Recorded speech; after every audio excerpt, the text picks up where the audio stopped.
Bismillahirrahmanirrahim. Assalamualaikum warahmatullahi wabarakatuh. Alhamdulillahilladzi hadana lil Islam wa manna alaina bih wa akhrajana fi khairi ummatin wa nas'aluhu at-taufiqa lima yuhibbu wa yarda wal hifdha mimma yakrahu wa yaskhad. Wa nusalli wa nusallimu ala habibina wa sayyidina Muhammad ibn Abdullah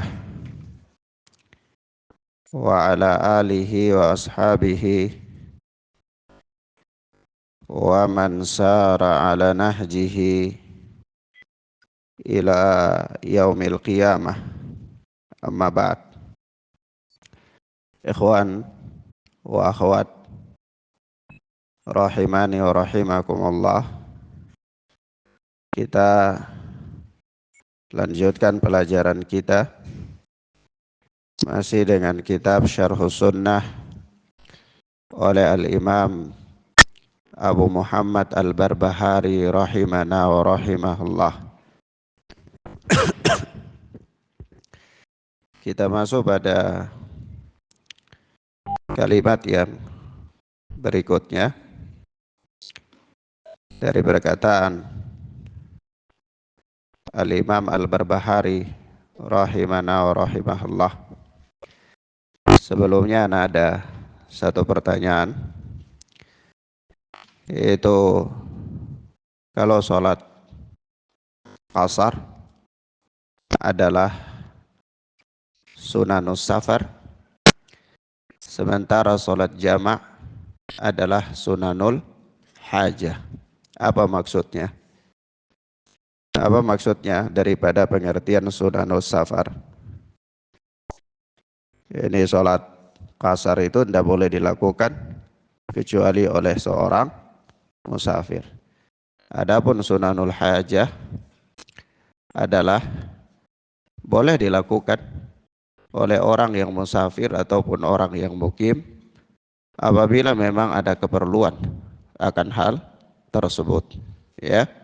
Nah, jadi sholat jamaah itu tidak mesti harus seorang musafir, tidak harus seorang musafir. Baik. Kemudian berkata Al-Imam Al-Barbahari rahimana wa rahimahullah, "Waz zakatu minad dhahabi wal fiddah wat tamari wal hubub wad dawab ala ma qala Rasulullah sallallahu alaihi wa alihi wasallam." Dan kewajiban zakat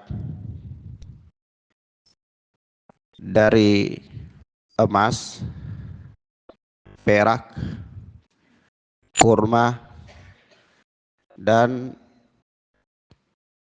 biji-bijian serta ad-dawab, binatang ternak, ala maqala Rasulullah sallallahu alaihi wa alihi wasallam, berdasarkan apa yang disabdakan oleh Rasulullah sallallahu alaihi wa alihi wasallam.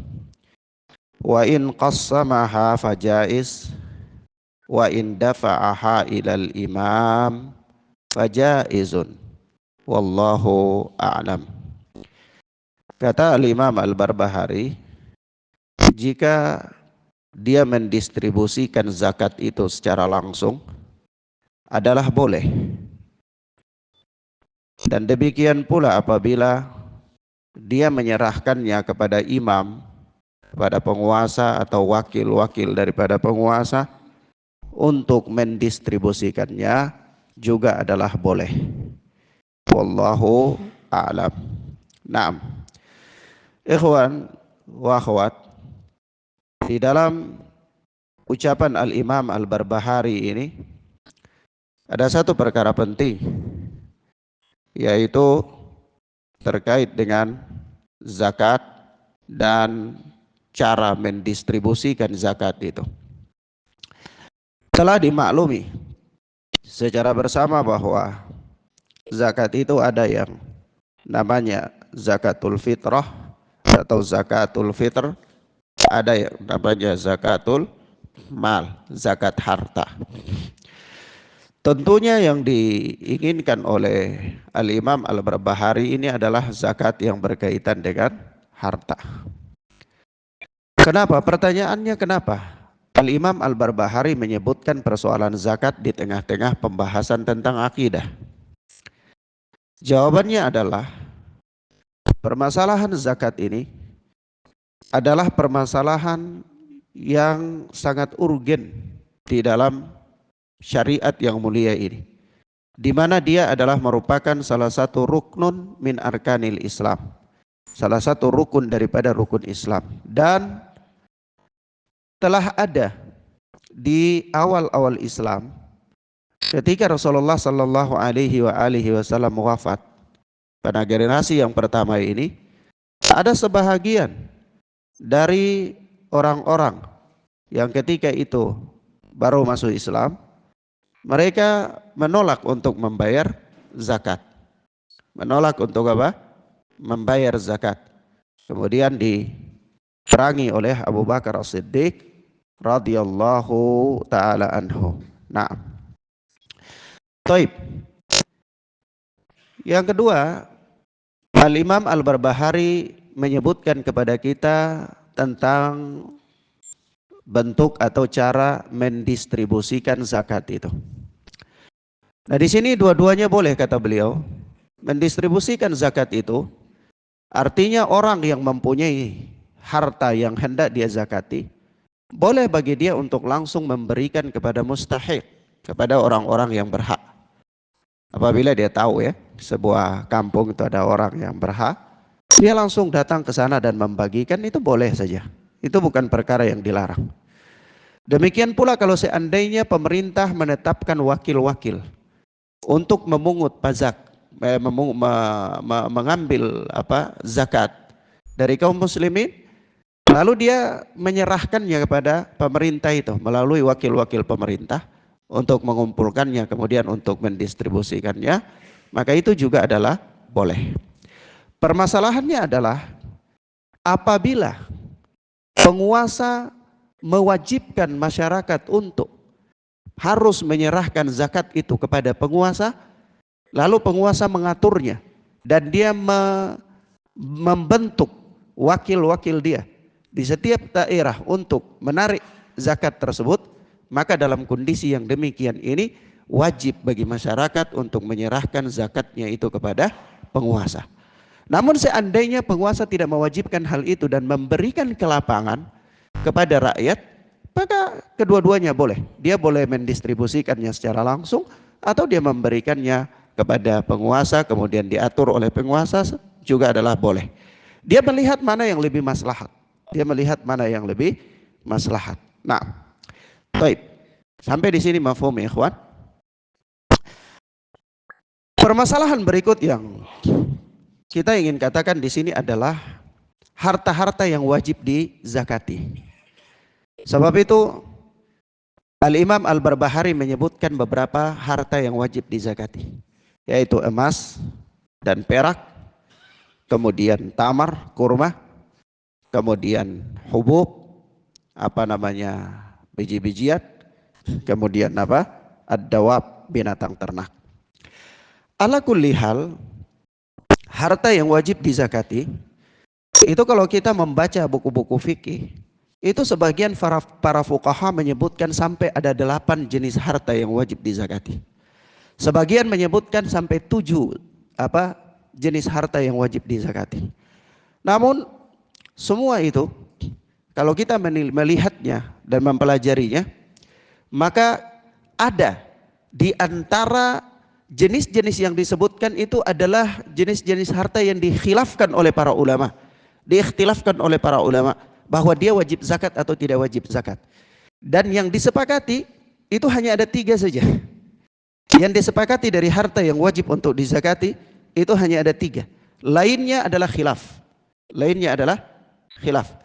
Nah, di antara seluruh jenis harta itu kalau Anda lihat itu dikelompokkan oleh para ulama yang lebih rajih itu hanya kurang lebih 4 jenis saja. Ada 4 jenis. Jenis yang pertama adalah naqdan, yaitu emas atau perak, atau yang semakna dengan emas atau perak dari sisi ilat, alasan kenapa dia itu keluarkan zakatnya. Sama seperti kalau antum belajar tentang benda-benda yang terkena hukum riba, benda-benda ribawi, itu ada berapa? Kurang lebih ada 7 juga ya. Ada 6 gitu, kurang lebih. Atau ada 4 kalau diklasifikasikan lebih kecil lagi.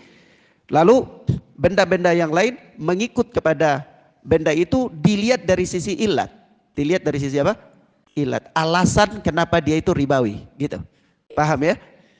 Nah, seperti garam. Alasannya apa? Tamar, kurma, alasannya apa?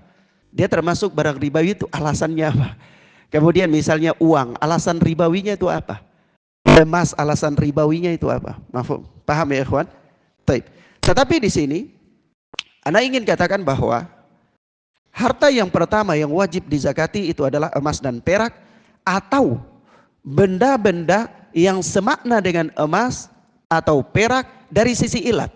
Ilatnya apa? Ilatnya adalah emas dan perak itu salah satu alat tukar atau alat bayar di zaman tersebut. Mafhum ya, ikhwan?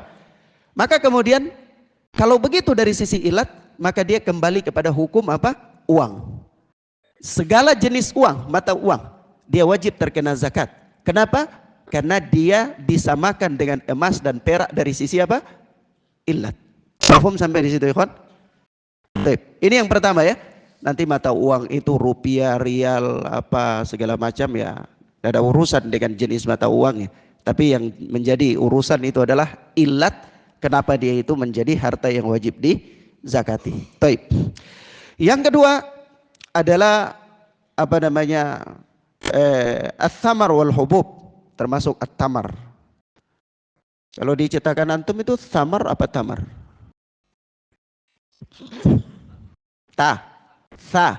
Iya, cetakan anak ini ta. Jadi sa itu artinya buah-buahan ya. Buah-buahan dan biji-bijian. Buah-buahan dan biji-bijian. Harta pertanian. Harta pertanian yang mempunyai nilai. Ya, beras, kurma, ya dan seterusnya. Mafhum ya, ikhwan? Baik. Yang ketiga adalah apa? Bahimatul an'am. Bahimatul an'am, ya ini binatang ternak. Jadi kalau binatang ternak misalnya ayam itu wajib zakatnya enggak?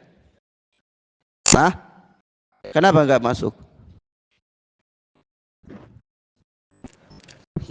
Hah? Nah,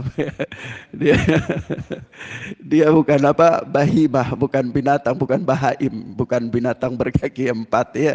Nah, jadi burung enggak termasuk ya. Antum punya burung berapapun nilainya 1 miliar burung antum itu enggak ada zakatnya. Ya. Burung perkutut misalnya enggak ada zakatnya. Nah, mafhum ya, ikhwan? Paham ya? Nah, terus apa? Yang berikut apa? Itu berapa tadi? 3. 3 ini ya, ikhwan. 3 jenis ini adalah disepakati oleh para ulama, tidak ada perbedaan di dalamnya. Tidak ada khilaf di dalamnya. Nanti kemudian yang menjadi khilaf itu diantaranya zakat ma'dan atau al-ma'ad. Ma'dan itu apa? Barang tambang. Besi, baja, nikel, batu bara, intan, permata dan macam-macam. Mafhum? Ini khilaf di antara para ulama. Sebagian ulama mengatakan wajib adanya zakat. Ya, tetapi nas-nas yang merujuk kepada wajibnya zakat tersebut adalah nas-nas yang tidak sahih. Nas-nas yang tidak sahih.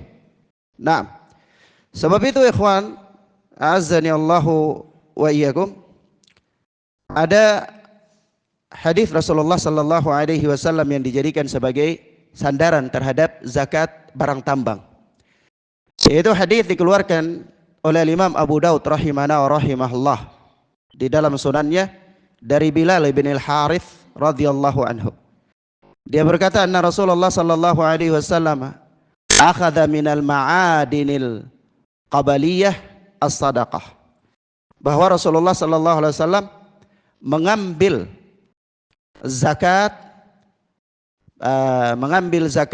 barang tambang dari wilayah al-qabaliyah. Wilayah al-qabaliyah. Tetapi hadis ini adalah hadis yang dhaif. Dikeluarkan oleh Imam Abu Daud dan diterangkan kedhaifannya panjang lebar oleh Al-Allamah Albani rahimahullah di dalam Irwaul Ghalil.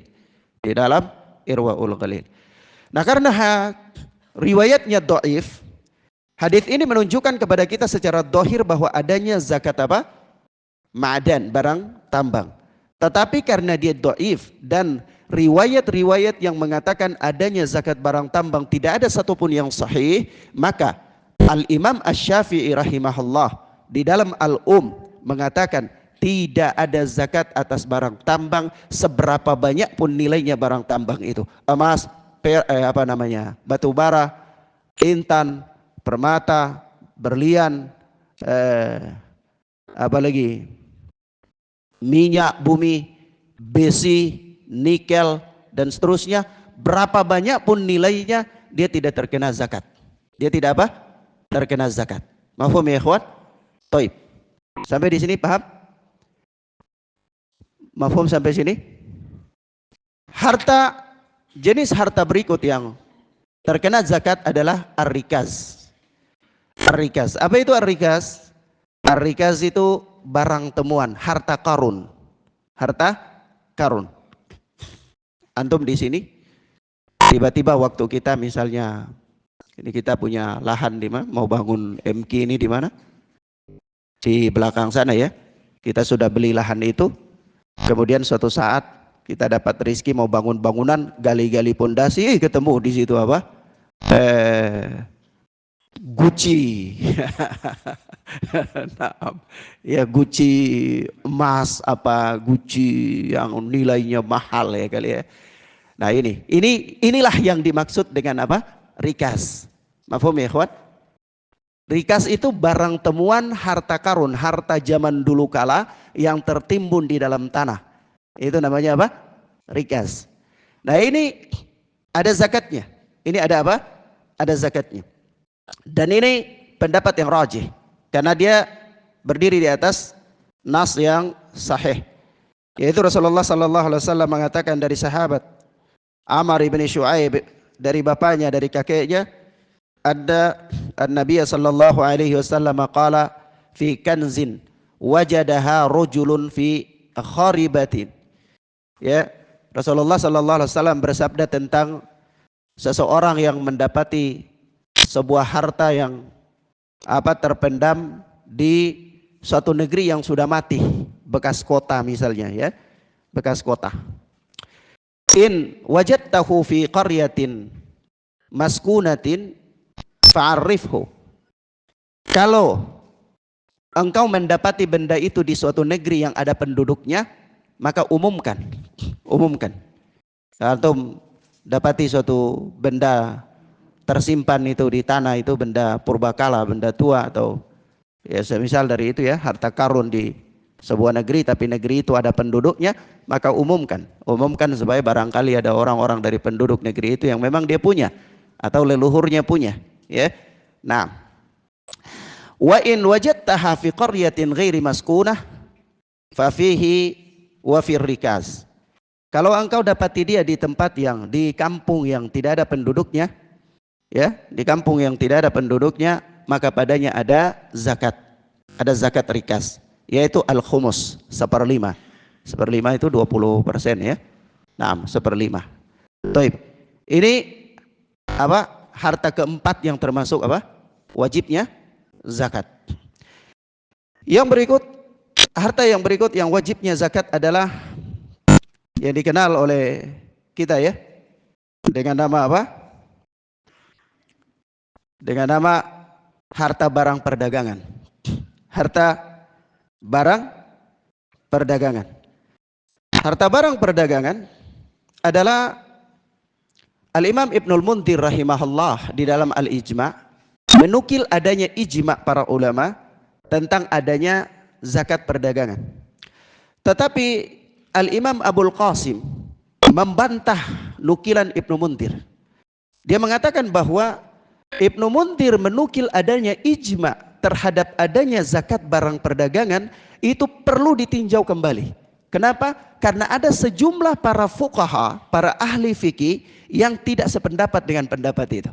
Berarti tidak ada ijma'. Tidak ada apa? Tidak ada ijma'. Oleh sebab itu kenapa? Kenapa demikian ya ikhwan fiddin azani Allah wa iyyakum? Karena kalau kita melihat nas-nas yang dijadikan oleh para ulama sebagai dalil ya, jadikan oleh para ulama sebagai dalil untuk apa? Adanya zakat perdagangan itu adalah nas-nas yang bersifat umum. Nas-nas yang bersifat umum tentang kewajiban mengeluarkan zakat, tentang keutamaan berinfak dan seterusnya, nas-nas yang bersifat umum. Nas-nas yang bersifat umum yang dipakai untuk mengatakan adanya kewajiban zakat atas barang perdagangan. Adapun nas yang bersifat khusus hanya ada satu. Nas yang bersifat khusus hanya ada satu, yaitu hadis dari Samurah bin Jundub radhiyallahu taala anhu, di mana dia berkata, kana Rasulullah sallallahu alaihi wasallam ya'muruna an nukhrija sadaqah minal ladzi nu'idduhu lil bai'. Ya, adalah dulunya Rasulullah sallallahu alaihi wasallam memerintahkan kami untuk mengeluarkan zakat dari harta-harta, dari barang-barang yang kami persiapkan untuk diperjualbelikan. Untuk di apa? Perjualbelikan. Hadis ini ya ikhwan dikeluarkan oleh Al-Imam Abu Daud dan yang lainnya. Tapi hadis ini adalah hadis yang dhaif. Hadis ini adalah hadis yang dhaif. Dan bahkan Al-Hafidz Ibnu Hajar Asqalani dalam Talkhisul Habir, beliau menjelaskan sisi kedhaifan hadis ini secara terperinci, bahkan di dalam sanadnya ada rawi yang majhul. Ada rawi yang apa? Majhul. Rawi yang majhul itu apa? Rawi yang ada di alam gaib, bahasa kasarnya begitu. Di alam gaib itu ada namanya tapi orangnya tidak tahu siapa, gitu. Namanya majhul. Ya. Nah, maka karena riwayat-riwayat yang mengatakan bahwa adanya zakat dari harta yang dipersiapkan untuk diperjualbelikan itu tidak ada satupun yang sahih, dan nasnya cuma satu, yaitu hadis Samurah bin Jundub, maka Ibnu Hazm rahimahullah dalam Al-Muhalla, Al-Imam Asy-Syaukani dalam Sailul Jarar, Al-Imam Siddiq Hasan Khan, kemudian Al-Imam Albani, Al-Imam Muqbil bin Hadi rahmatullah alaihim mengatakan bahwasanya tidak adanya kewajiban zakat atas harta yang dipersiapkan untuk diperjualbelikan. Meskipun jumhur ulama berpendapat bahwa adanya zakat terhadap apa? Harta yang dipersiapkan untuk diperjualbelikan. Namun nas-nas yang mereka pakai, yang dipakai oleh jumhur adalah nas-nas yang bersifat umum. Tidak ada nas yang bersifat khusus. Tidak ada apa? Nas yang bersifat khusus. Nas yang paling kuat adalah komentar-komentar dari pendapat-pendapat sahabat. Tetapi tidak seluruh sahabat sepakat atas pendapat itu. Karena ada fatwa sahabat lain yang tidak membolehkan adanya zakat terhadap harta dari barang dagangan. Sebagaimana Atha bin Abi Rabbah berpendapat demikian. Sebagaimana juga pendapat para sahabat banyak sekali, di antara mereka dan para tabi'in dan seterusnya dari kalangan para imam. Maka itu yang anak katakan tadi, bahwa harta yang wajib dizakati yang disepakati itu hanya ada tiga. Hanya ada apa? Tiga. Tambah emas, perak, buah-buahan dan biji-bijian, binatang ternak, tambah satu yaitu rikas. Ya. Tambah satu rikas. Yang lainnya khilaf. Yang lainnya apa? Khilaf. Tentang barang tambang khilaf, dan menurut pendapat yang ana yakini tidak ada kewajiban zakat atasnya, karena nas-nas tentang itu tidak ada satu pun yang sampai pada derajat yang sahih. Kemudian tentang zakat arudah, barang-barang yang dipersiapkan untuk dijual belikan, atau zakat dalam buku-buku fikih namanya zakat perdagangan, itu juga dalam perkara yang ana yakini adalah tidak ada kewajiban zakat atasnya. Kenapa? Karena nas yang khusus tentang masalah itu tidak ada yang sahih. Yang dipakai oleh jumhur adalah nas-nas yang bersifat umum, yang bersifat umum. Lalu kalau kita katakan ya Ustaz, Al-Imam Albani menerangkan hal ini dalam Tamamul Minnah panjang lebar, dan beliau menolak adanya kewajiban zakat terhadap harta yang dipersiapkan untuk diperjualbelikan. Nanti zakatnya ada kapan? Ketika antum sudah jual dan dia sudah laku, maka zakatnya itu atas harga yang sudah lakunya itu, tapi bukan atas barang-barang dagangan yang dipersiapkan untuk dijual belikan. Mafhum ya ikhwan? Dan ini yang ana pandang kuat. Ini pendapat Siddiq Hasan Khan, Al-Imam Asy-Syaukani, Al-Imam Ibnu Hazm, dan seterusnya ke bawah sampai pada Al-Imam Albani, Syekh Muqbil bin Hadi rahmatullah alaihim. Semuanya mereka berpendapat demikian. Kalau antum tanyakan, kenapa begitu ya Ustaz? Kenapa saja? Kan diambil saja zakatnya, nggak ada ruginya. Ya, maka kita katakan, asalnya harta seorang muslim itu terpelihara. Tidak boleh diambil kecuali dengan cara yang dibenarkan di dalam syariat. Mafhum ya? Harta seorang muslim itu terpelihara. Tidak boleh diambil kecuali dengan cara yang dibenarkan dalam syariat. Maka cara yang dibenarkan dalam syariat untuk mengambil harta seorang muslim adalah zakat, infak. Itu aja. Kalau nggak ada jangan. Tidak boleh antum tetapkan pajak untuk ngambil. Tidak boleh. Tidak boleh antum tetapkan aturan-aturan untuk ngambil harta orang mukmin dengan cara yang tidak dibenarkan oleh Allah dan Rasul. Itu tidak boleh. Itu termasuk merampas harta orang lain dengan cara yang tidak benar. Mafhum ya ikhwan? Naam. Taib. Demikian ikhwanna fiddin, a'azzani Allahu wa iyyakum. Kemudian selanjutnya berkata Al-Imam Al-Barbahari rahimana wa rahimahullah, wa'alam anna awal al-Islam syahadata an la ilaha illallah wa anna Muhammadan abduhu wa rasuluh. Ketahuilah bahwa sesungguhnya awal Islam itu adalah syahadat, persaksian bahwa tidak ada sesembahan yang berhak disembah kecuali Allah, dan menetapkan persaksian bahwa Muhammad sallallahu alaihi wasallam adalah hamba dan utusan Allah azza wa jalla. Maksudnya apa ya ikhwan? Maksud dari ucapan Al-Imam Al-Barbahari ini adalah pintu masuknya seseorang di dalam Islam, yaitu dengan dua kalimat syahadat. Dengan dua kalimat apa? Syahadat. Kalau seseorang dia telah mengucapkan dua kalimat syahadat, itu berarti hukum secara dohir dia itu Islam. Dia itu apa? Dia itu Islam. Mafhum ya? Oh Ustadz enggak, dia ucapkan dua kalimat syahadat itu dia cuman pura-pura saja. Antum enggak diutus untuk membongkar isi hati dia. Ya. Antum enggak diutus untuk membela isi hatinya, untuk tahu ini orang dia jujur apa dia bohong. Enggak ada urusan. Ketika secara dohir dia mengucapkan kalimat itu, maka jatuhlah hukum secara dohir bahwa dia adalah Islam. Mafhum ya ikhwan? Dia adalah Islam. Jadi kalau seorang dia sudah ucapkan asyhadu an la ilaha illallah wa asyhadu anna Muhammadan abduhu wa rasuluh, sudah dia Islam, dia muslim. Sampai kapan dia itu tidak dikatakan muslim? Sampai ada pada dirinya bukti yang nyata bahwa dia telah melakukan hal-hal yang mengeluarkan dia dari Islam. Misalnya menurut pendapat yang mengatakan murtadnya orang yang tidak sholat, lalu antum lihat dia kalau dari kecil sampai dia meninggal nggak pernah sholat, ya sudah berarti berlaku kepadanya hukumnya seperti itu. Atau misalnya ketika dia itu menyembelih kepada berhala, misalnya dia telah melakukan perbuatan yang mengeluarkan dia dari Islam. Selama tidak ada bukti yang nyata yang dapat dijadikan saksi di hadapan Allah bahwa orang itu dia keluar dari hukum asalnya sebagai seorang Islam, maka dia dikembalikan kepada hukum asal, yaitu dia seorang Islam berdasarkan dua kalimat syahadat yang telah dia ucapkan. Nanti lain persoalan, kalau ditanyakan manfaat apa tidak kalimat la ilaha illallah, dua kalimat syahadat yang dia ucapkan itu, soal manfaat atau tidak ini soal pembahasan lain. Paham ya ikhwan? Mafhum? Enggak, dia tuh cuma mengucapkannya saja tapi dia tidak meyakininya, itu pembahasannya lain. Mafhum ya ikhwan? Sampai di sini paham?